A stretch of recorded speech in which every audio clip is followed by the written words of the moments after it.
Former Defense Secretary James Mattis is currently on tour promoting his book, Call Sign Chaos. But a new federal lawsuit claims Mattis and the Pentagon are holding up the publication of another book about Mattis's Pentagon tenure. Here's One America's Neil McCabe. Mark Zaid is one of the leading national security attorneys in Washington. He has built his practice defending whistleblowers and authors writing about their federal service.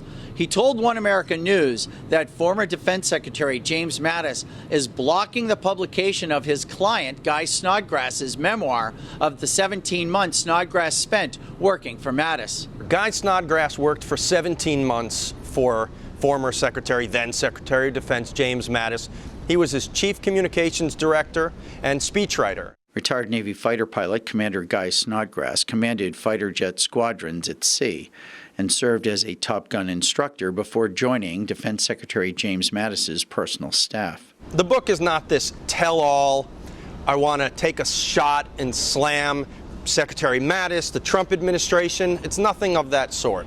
In fact, what it is just about his 17 months and experiences of what he saw, heard, and did. Snodgrass has 2 degrees from MIT, and his previous book was Geopolitics of Chinese Access Diplomacy. In April, he submitted the manuscript for his book about working for Mattis, called Holding the Line, for the required review by the Pentagon, and he also sent a courtesy copy to his former boss. He has a great deal of respect, still does, for the general, and said, look, I'm doing this book, I wanted you to know about it. When Mattis replied, it was not good. General Mattis had a very surprising response, which is incredibly negative.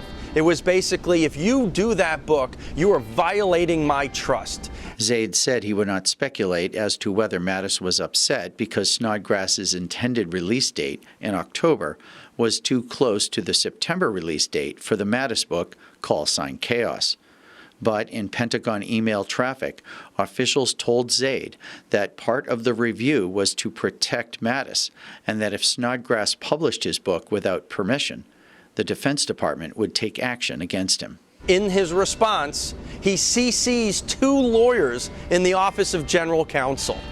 Very uncharacteristic, and of course what that did was set the stage for this tumultuous rolling down the hill of attacks by the department upon Guy. In documents filed with the D.C. federal court September 3rd, Snodgrass said he believes the Pentagon would go so far as to demote him in rank, as all retired Navy officers remain in the so-called Fleet Reserve. The Deputy Chief of Staff of the department threatened Guy that if he made the department look bad, he would be done.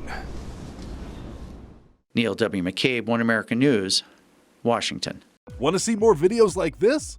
Click on the link below and subscribe to One America News on YouTube, and call your cable provider and kindly demand that One America News is added to your lineup.